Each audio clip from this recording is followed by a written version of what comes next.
ఫిబ్రవరి 9వ తేదీ వరకు జరగబోయే మొదటి ఫేజ్ బడ్జెట్ సెషన్ విషయమై ఈ రాష్ట్ర విషయాల గురించి చర్చించవలసిన విషయాల గురించి మా అధ్యక్షులు జగన్మోహన్ రెడ్డి గారితో వైఎస్ఆర్ కాంగ్రెస్ పార్టీ అధ్యక్షులు జగన్మోహన్ రెడ్డి గారి అధ్యక్షతన మేమందరం కూడా సమావేశమై చర్చించడం జరిగింది.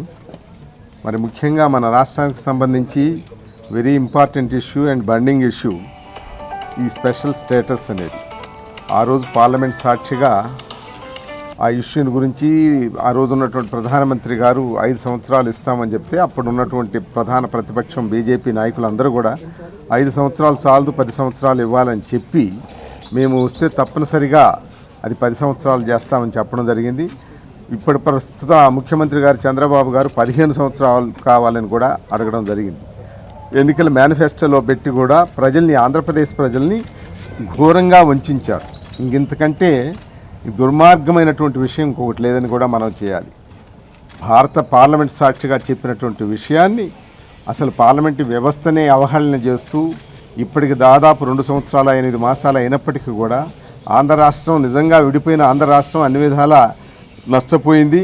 దాన్ని ఎట్లయినా మిగతా రాష్ట్రాలతో పాటు సమానంగా చేయాలంటే ప్రత్యేక హోదా ఇస్తే పరిశ్రమలన్నీ వస్తాయి, తప్పనిసరిగా రాష్ట్రం అభివృద్ధి చెందుతుంది అనే ఉద్దేశంతో ఆనాడు అప్పుడు ప్రభుత్వం కానివ్వండి, ప్రధాన ప్రతిపక్షం నాయకులు కానివ్వండి అందరూ కోరి దాన్ని డిమాండ్ చేశారు. నిజంగా మనం అందరం కూడా వారిని అభినందించాము, స్వాగతించాము, సన్మానాలు కూడా జరగడం జరిగింది.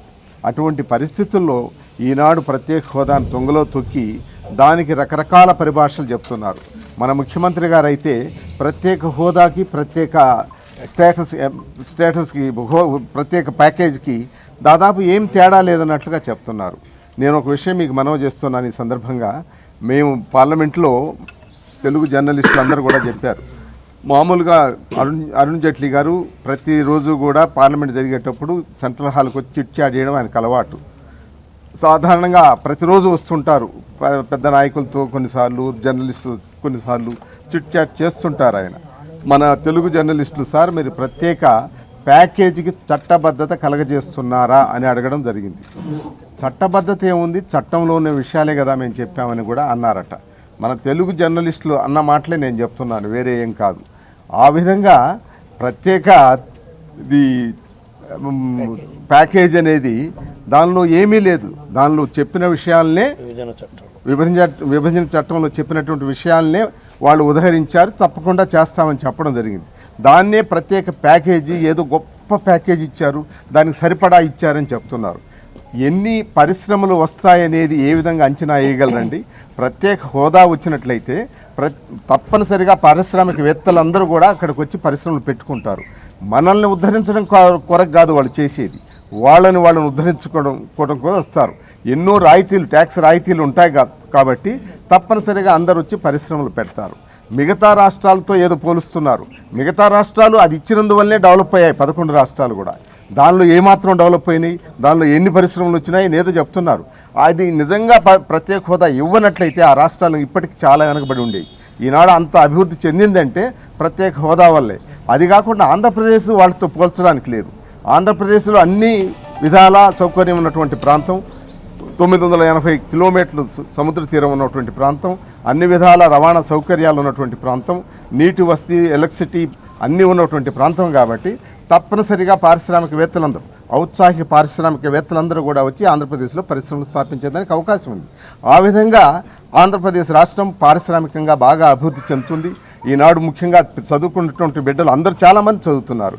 రాజశేఖర రెడ్డి గారు ఇచ్చినటువంటి ఫీజు రీఎంబర్స్మెంట్ పుణ్యమా అని ప్రతి బిడ్డ కూడా చదువుకునే అవకాశం వచ్చింది. ప్రతి పేద కుటుంబంలో కూడా ఇంజనీర్లు, డాక్టర్లు, ఎంబీఏలు, ఎంసీఏలు అంతా అవుతున్నారు. అటువంటి పరిస్థితుల్లో వాళ్ళందరికీ ఉద్యోగాలకి ఈనాడు వేరే రాష్ట్రాలకు వెళ్ళి ఎదుర్కోవాల్సిన పరిస్థితి వచ్చింది. అదే ప్రత్యేక హోదా వచ్చినట్లయితే పారిశ్రామికంగా బాగా అభివృద్ధి చెందుతుంది కాబట్టి తప్పనిసరిగా మన బిడ్డలందరికీ కూడా ఆంధ్రప్రదేశ్లోనే ఉద్యోగ అవకాశాలు వచ్చే అవకాశం ఉంది. అందువల్ల తప్పనిసరిగా ఇది తెలియని విషయం కాదండి. ఇది చంద్రబాబు గారికి బాగా తెలుసు, కేంద్ర నాయకులు కూడా బాగా తెలుసు. కానీ ఆంధ్రప్రదేశ్కి ఎందుకనో సీతకన్ను వేసి ఇచ్చిన మాటను భంగం చేసి ఈనాడు రాష్ట్రాన్ని అన్యాయం చేస్తున్నటువంటి పరిస్థితులు. దానికి చంద్రబాబు గారు రకరకాలుగా నవరసాలు పలికిస్తాడు. ఆయన ఒకసారి చాలా నిదానంగా మాట్లాడతాడు, ఒక్కోసారి రౌద్రంగా మాట్లాడతాడు, ఒక్కోసారి కోపంగా మాట్లాడతాడు, ఒక్కోసారి మహా కన్విన్స్ చేసినట్టుగా ప్రత్యేక హోదాకి ప్రత్యేక ప్యాకేజీకి ఏమాత్రం తేడా లేదన్నట్టుగా కూడా చెప్తుంటారు. ఆయన భాష చూస్తుంటే నిజంగా ప్రజల్ని వంచే తప్ప ఇంకా వేరే లేదని కూడా నేను మనవి చేస్తున్నాను.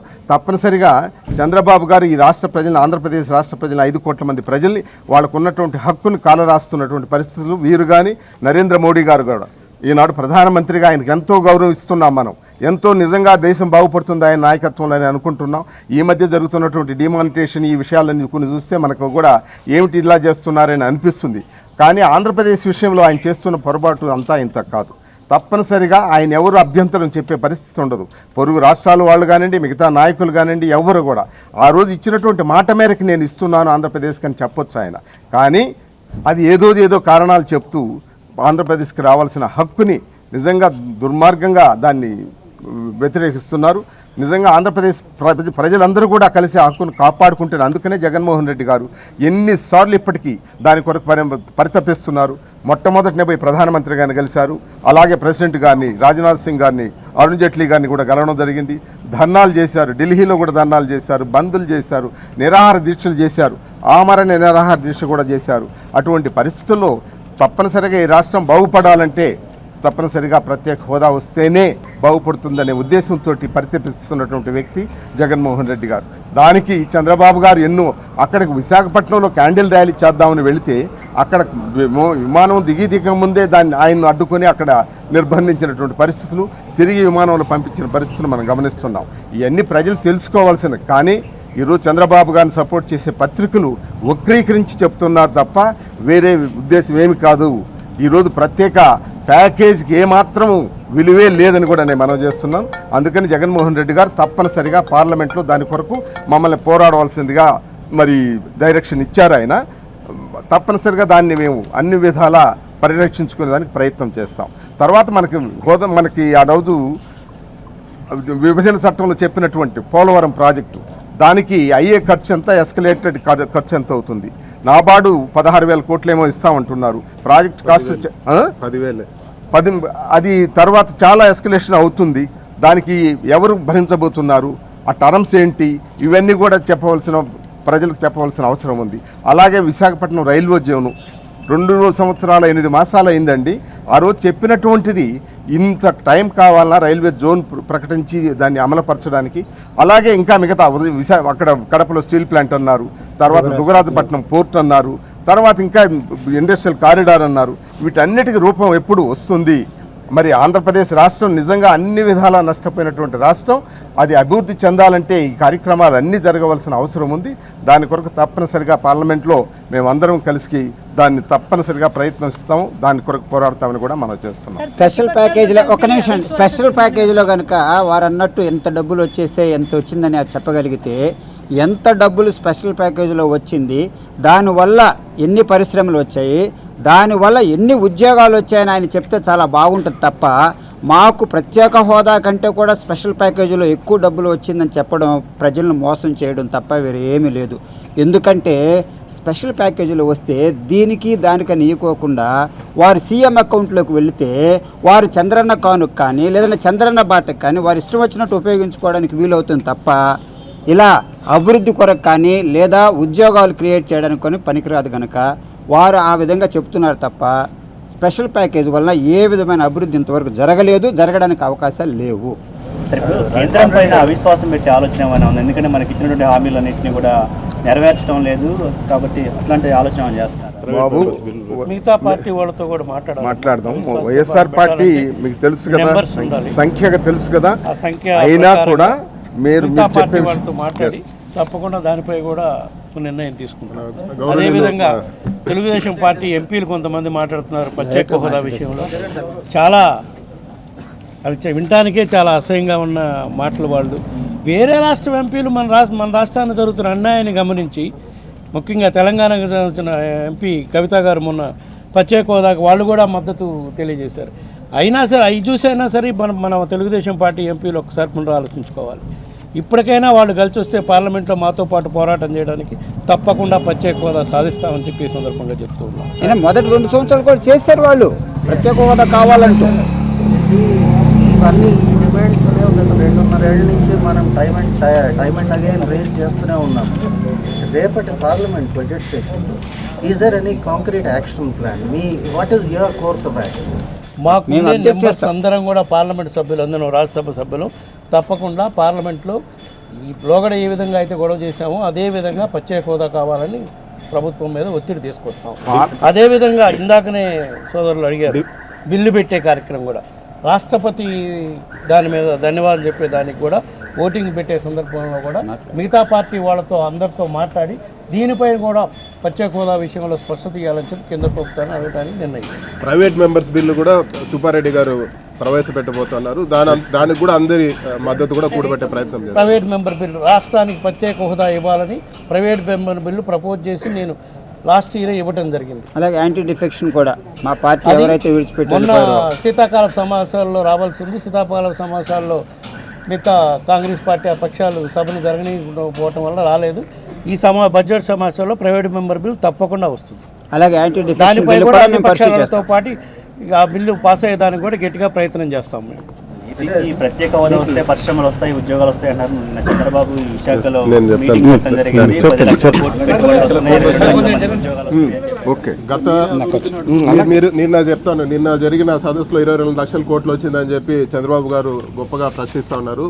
గత సంవత్సరం ఇదే జనవరిలో జరిగిన దాంట్లో 4 లక్షల చిల్లర కోట్లు వచ్చిందన్నారు. ఏ పరిశ్రమ పెట్టేటప్పుడు ఢిల్లీలో డిఐపిపి ఉంటుంది, department of industrial promotion and planning అని చెప్పి. అందులో ఎవరైనా కానీ దాంట్లో వాళ్ళు అంటే పెట్టే ఇండస్ట్రీ గురించి వాళ్ళు పర్మిషన్స్ కానీ మంచిగా అప్లై చేస్తారు. అందులో చేసింది కేవలం 30,000 కోట్లే. పోయిన సంవత్సరం వచ్చిన 4,30,000 కోట్లు ఏదైతే ప్రకటించారో ఇదే వైజాగ్లో పెట్టిన సదస్సులో. అదేవిధంగా గ్రౌండ్ రియాలిటీ చూస్తే 4-5 వేల కోట్ల కన్నా పరిశ్రమలు రాలేదు. అది ఏదైతే ఈ వైజాగ్లో పెట్టారో ఆ ప్రోగ్రాం పెట్టకపోయినా కూడా ఆ 4,000-5,000 కోట్ల పెట్టుబడులు అయితే మన రాష్ట్రానికి వస్తాయని చెప్పి కూడా తెలియజేస్తున్నాం. ఇదంతా ఒక బోగస్ కార్యక్రమము. కేవలం ప్రత్యేక హోదా పైన వచ్చిన సెంటిమెంట్ని పక్కదవ పట్టించాలని చెప్పి అన్ని లక్షల కోట్లు వచ్చిందని చెప్పి చంద్రబాబు నాయుడు గారు తప్పుడు ప్రచారం చేస్తానని చెప్పి కూడా మనం అందరూ కూడా గమనించాల్సిన అవసరం ఉంది. తర్వాత ఈ MOU అన్నది మెమరాండం ఆఫ్ అండర్స్టాండింగ్, అది అంతకంటే బూటకం. ఎందుకంటే మొదట్లో వాళ్ళు చెప్పేస్తారు తప్ప ఆ తర్వాత ఎన్ని MOUలు దాని ద్వారా పరిశ్రమలు వచ్చాయని చెప్పడం కూడా జరగదు కనుక అవన్నీ ఒట్టొట్టి మాటలు. తర్వాత గబుక్కుని 21 లక్షలు ఉద్యోగాలు వచ్చేస్తాయని చెప్పారు. అది ఏ బేసిస్ మీద చెప్పారన్నది కూడా ఎవరికి తెలియదు. గత సంవత్సరం ఎన్నోసార్లు చెప్పారు, ఇంతవరకు ఉద్యోగం రాలేదు. వారు చెప్పిన దాని ప్రకారం ఒక్కొక్క కుటుంబానికి ఒక జాబ్ అయి ఉంటే ఈరోజు మనకు దాదాపు 1 కోటి ఉద్యోగాలు వచ్చి ఉండాలా. ఇంతవరకు ఏమొచ్చాయన్నది కూడా ప్రభుత్వం ఒక్కసారి కూడా చెప్పలేదు కనుక అవన్నీ కేవలం ప్రజలు మభ్య పెట్టడానికి తప్ప వేరే ఆలోచన లేదని చెప్పి మేము భావిస్తాం. అవసరం వస్తే ఎందుకు కాదు? ఎందుకంటే ప్రజలు వచ్చి ప్రత్యేక హోదాని మొదటి నుంచి అడుగుతున్నారు ఆంధ్రప్రదేశ్ ప్రజలు కనుక తప్పనిసరిగా ప్రజల కొరకు అవసరం వస్తే అది ప్రజలే ఈ ఎంపీ పదవులు మాకు ఇచ్చారు కనుక ప్రజల కొరకు ప్రత్యేక హోదా ప్రజల కొరకు వస్తుంది కనుక మేము ఖచ్చితంగా మేము వెనకాడం. మా అధ్యక్షులు కనుక అలాంటి డెసిషన్ తీసుకుంటే మేము వెనకాడమని చెప్పి మళ్ళీ తెలియజేస్తున్నాం. చాలాసార్లు ప్రయత్నం చేశాం. మా అధ్యక్షులు చాలాసార్లు ప్రైమ్ మినిస్టర్ గారిని కలిసి ఈ విషయం చెప్పాలని చెప్తే చాలాసార్లు మాకు అపాయింట్మెంట్ దొరకలేదు. ప్రెసిడెంట్ గారు మాత్రమే కలిసాం.